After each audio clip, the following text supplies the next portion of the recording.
গণ আন্দোলনে ক্ষমতাচ্যুত প্রধানমন্ত্রী শেখ হাসিনা শাসনামলের 15 বছরে বাংলাদেশ থেকে প্রতি বছর গড়ে প্রায় 16 বিলিয়ন মার্কিন ডলার পাচার হয়েছে। রোববার অর্থনৈতিক শ্বেতপত্র কমিটির প্রতিবেদনে উঠে এসেছে এমন তথ্য। এ নিয়ে আমাদের কথার আজকের আয়োজন। আপনাদের সঙ্গে আছি আমি ওয়ালিউল সাকিব।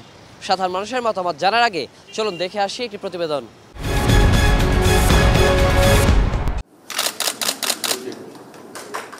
নির্ধারিত সময় ছিল 90 দিন। এ সময় শেষ হতে না হতেই চূড়ান্ত প্রতিবেদন দিল দেশের অর্থনৈতিক বাস্তবতার শ্বেতপত্র প্রণয়ন কমিটি। রোববার এটা হস্তান্তর করা হয় প্রধান উপদেষ্টা ডক্টর মোহাম্মদ ইউনূসের কাছে। শ্বেতপত্রে উঠে এসেছে শেখ হাসিনার শাসনামলে প্রতি বছর গড়ে 16 বিলিয়ন মার্কিন ডলার বিদেশে পাচার হয়েছে।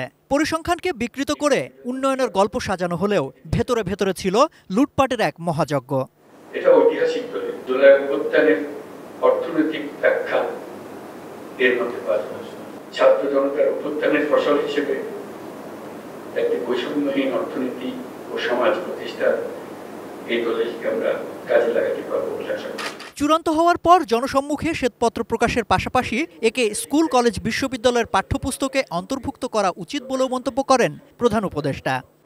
কলেজ বিশ্ববিদ্যালয় স্তরের সকল বিষয়ের পাঠ্যকে দরকার, জিনিসটা শুধু বোঝার জন্য যে এটা কিভাবে হয়, কেন হয়, এটাকে জানার জন্য।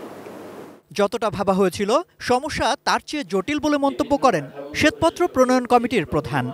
পুঁজিবাদের থেকে একটা অলিগার্কের জন্ম দিল কিছু কতিপয় অতি বিত্তশালী ব্যক্তি হলো যারা পুরো নীতি প্রণয়নকে কুক্ষিগত করে ফেলত এবং সেই রায় এবং বলেছে যে এই দশককে অলিগার্কের উত্থানের দশক হিসেবে বাংলাদেশের ইতিহাসে কোনোদিন হয়তো চিহ্নিত করা হবে আর কি। বিগত সরকারের 29টি প্রকল্পের মধ্যে 7টি বড় প্রকল্প পরীক্ষা করে প্রতিটিতে 10,000 কোটি টাকা করে বেশি ব্যয় হয়েছে বলে জানতে পেরেছে শ্বেতপত্র প্রণয়ন কমিটি। এদিকে সাবেক প্রধানমন্ত্রী শেখ হাসিনার ঘনিষ্ঠজনদের বিপুল পরিমাণ সম্পত্তির সন্ধান পাওয়া গেছে যুক্তরাজ্যে, এমন প্রতিবেদন প্রকাশ করেছে দেশটির প্রভাবশালী সংবাদ মাধ্যম দ্য গার্ডিয়ান।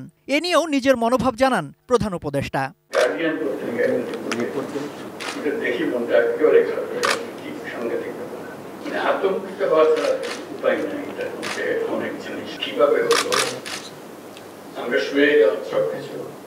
বিদেশে পাচার হওয়া অর্থ ফেরত আনতে অন্তর্বর্তী সরকার সর্বোচ্চ চেষ্টা করছে বলে জানিয়েছে প্রধান উপদেষ্টার প্রেস উইং। যেই টাকাগুলো বাইরে চলে গেছে এটা আমাদের গভর্নমেন্টের একটা অন্যতম কমিটমেন্ট।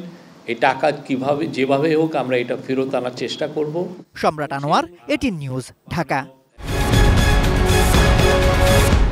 এতক্ষণ দেখলাম প্রতিবেদন, এবার শুনবো সাধারণ মানুষের মতামত।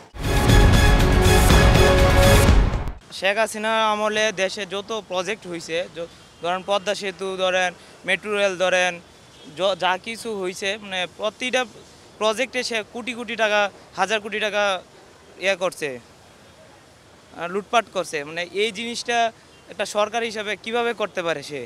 সে কি দেশের মানুষের ভালো চাইছে না খারাপ চাইছে? তো অনেক টাকা এর পিছনে আমাদের টাকা লুটপাট হয়ে গেছে, অনেক টাকা সিন্ডিকেট করে নিয়ে গেছে। এই টাকাগুলো যদি এত সিন্ডিকেট যদি না হতো, আজকে আমাদের দেশটা আরও উন্নয়নশীল দেশ হতো। আজকে এই ধোঁকাবাজির পাল্লায় পড়ে আমাদের দেশটা অনেক পিছিয়ে আছে। 16 মিলিয়ন ডলার দুর্নীতি হয়েছে। এই টাকা যদি দেশের বাইরে যদি পাচার না হইতো তাহলে দেশ অনেক উন্নতি হয়ে যেত, তাহলে দেশের মানুষ আর গরিব থাকতো না। এত দুর্নীতি হয়েছে, মনে করেন পরিবহন ক্ষেত্রে সরকারি কোনো চাকরি নিতে গেলে ওইখানে ঘুষ লাগতো, পুলিশে ঘুষ দিতে। তো একটা সাধারণ মানুষ পুলিশের কাছে যায় কেন? পুলিশের কাছে যায় এই কারণে, একটা সাধারণ মানুষ একটা ডায়েরি করতে গেলে ওইখানে ঘুষ দাও। তাইলে আমরা সাধারণ মানুষ, সাধারণ পাবলিক আমরা কিভাবে থাকবো? বাস্তবে একটা দেখাইছে, কিন্তু এর পিছনে একটা বড় ধরনের দুর্নীতি তারা করে গেছে। যেমন এখানে ঢাকা শহরে অনেকে উন্নত দেখাইছে, যারা মেট্রো রেল করছে, কিন্তু একটা প্রজেক্টের নামে তারা কয়েকশো বিলিয়ন টাকা তারা লুট করে নিছে।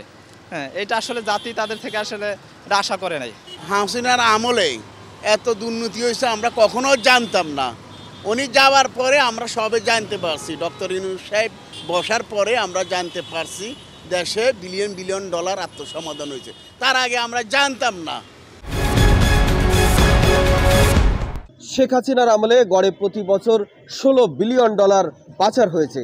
বিশাল অঙ্কের এই অর্থ পাচার নিয়ে সাধারণ মানুষের মতামত জানতে আমাদের কথা অনুষ্ঠানে খুলনা থেকে রয়েছে আমি পলাশ চন্দ্র ঢালি। চলুন জেনে নেওয়া যাক এ বিষয়ে খুলনার মানুষ কি বলছে।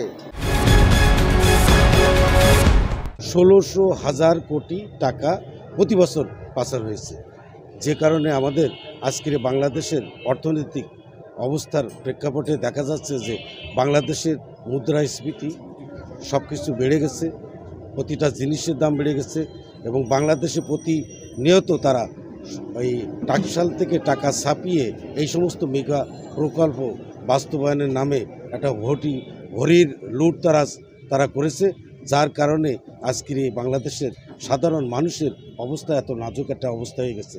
এখন আমি মনে করি যে অর্থ পাচার হয়েছে, সেই অর্থ এই রাষ্ট্রের অর্থ, আমাদের দেশের অর্থ, এই অর্থ ফিরিয়ে আনার জন্য বর্তমান অর্থনৈতিককালীন যে সরকার আছে, এই সরকার এই অর্থ কিভাবে আমাদের দেশে ফিরিয়ে আনবে এবং ফিরিয়ে আনার কি প্রক্রিয়া, আমার মনে হয় যে এটা আলোচনার ভিতরে সীমাবদ্ধ না রেখে আমার মনে হয় যে অর্থ ফিরিয়ে আনার জন্য যথাযথ ব্যবস্থা করা এবং যারা এই অর্থ পাচার করেছে তাদের আইনের আওতায় এনে বাংলাদেশের রাষ্ট্রীয় যে আইন আছে সেই আইনের বিচার করা।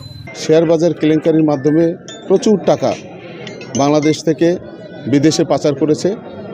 বিশেষ করে দরবেশ খ্যাত সালমান এফ রহমানের নেতৃত্বে বাংলাদেশে কিভাবে তারা এই টাকাগুলো অবৈধভাবে পাচার করেছে বিদেশে আপনারা ভালো করে জানেন। আমরা বাংলাদেশে যারা সাধারণ জনগণ, আমরা চাই যারা এই অবৈধ অর্থ পাচারের সাথে জড়িত তাদের বিরুদ্ধে দৃষ্টান্তমূলক শাস্তির ব্যবস্থা করা। এইটা তো কারো না কারো মাধ্যমেই হয়েছে, বুঝছে না, কেউ তার নগদ টাকা সরাসরি পাঠাইতে পারেনি, এটা না আপনার ব্যাংকের মাধ্যমে গিয়েছে না কোনো কিছুর মাধ্যমে গিয়েছে, তাহলে সামগ্রিকভাবে তো এখানে বড় একটা অংশ জড়িত আছে। তাহলে এই অংশটাকে হচ্ছে আগে আপনাকে ফাইন্ড আউট করতে হবে। প্রতি বছর এত টাকা পাচার হয়েছে, কেউ জানে না, কেউ কোনো কথা বলে না, কেউ কিছু জানে না, এখন আস্তে আস্তে সব রিপোর্টগুলো আসছে। তো এইখানে আসলে আমাদের অবাক হওয়া ছাড়া কোনো কিছু নাই। আমাদের কথায় নোয়াখালী থেকে স্বাগত জানাচ্ছি আমি ফয়জুল ইসলাম জাহান। গত 15 বছর শেখ হাসিনার সরকারের আমলে গড়ে প্রতি বছর 16 বিলিয়ন মার্কিন ডলার বাংলাদেশ থেকে অবৈধভাবে বিদেশে পাচার হয়েছে। এ বিষয়ে নোয়াখালী সাধারণ মানুষ কী ভাবছেন জেনে আসি। প্রতিটা বছর সরকার যে পরিমাণ টাকা বিদেশে পাচার করেছে, অথবা সরকারি মহলে যারা জড়িত ছিলেন তারা যে পরিমাণ টাকা বিদেশে পাচার করেছে, এটার সামষ্টিক ফলাফলে আরেকটি উন্নত বাংলাদেশ গড়া সম্ভব হতো। আমাদের প্রত্যাশা যে পাচারকৃত অর্থগুলো বিদেশে পাচার হয়েছে এগুলো আনার জন্য বিশ্ব পরিমণ্ডলে ওনারা নিশ্চয়ই ধ্যান দরবার করবেন। প্রতি বছর 16 বিলিয়ন মার্কিন ডলার পাচার হয়ে যাওয়া অবৈধভাবে, এটা আমরা ভাবতে পারি না যে আমরা কোথায় যেতাম। আর অথচ এখন আমাদের ব্যাংকের অর্থ নাই, আমাদের দ্রব্যমূল্যর মানে আকাশ ছোঁয়া মূল্য। কেন? এটা তো হবেই। বিগত সরকার, স্বৈরাচার সরকার যেভাবে প্রতি বছর এত বিলিয়ন টাকা অবৈধভাবে লুটপাট করে মেগা প্রকল্প হাতে নিয়ে বিভিন্ন কাজের দোহাই দিয়ে দেশের বাইরে পাচার করে দিল, এই অর্থগুলো আমরা কিভাবে এখন ফেরত আনবো সেই বুদ্ধি আমাদের বের করা দরকার। এবি যে প্রতিবেদনটা দিয়েছে সেই প্রতিবেদনটা আমি দেখেছি, সেখানে দেখানো হয়েছে যে গড়ে প্রতি বছর 16 বিলিয়ন মার্কিন ডলার পাচার হয়েছে। এটা কিন্তু আসলে যদি এটা সত্য হয়ে থাকে এটা আমাদের দেশের জন্য খুবই দুঃখজনক বিষয়। প্রতি বছর গড়ে 16 বিলিয়ন মার্কিন ডলার, তার মানে বিগত 14-15 বছরে কত লক্ষ বিলিয়ন মার্কিন ডলার পাচার হয়েছে। যেই সরকারে আসুক যেন দৃষ্টান্তমূলক তাদের শাস্তি হয়, যাতে পরবর্তীতে অন্য যে কোনো সরকারে আসে দেশের অর্থনীতিকে এভাবে ধ্বংস করতে তারা না পারে। আমাদের কথার আয়োজন এ পর্যন্তই। আজকের মতো বিদায় নিচ্ছি আমি ওয়ালিউল সাকিব। আবারও হাজির হব অন্য কোনো দিন অন্য কোনো বিষয় নিয়ে। সে পর্যন্ত সবাই ভালো থাকুন, সুস্থ থাকুন, চোখ রাখুন এটিএন নিউজে।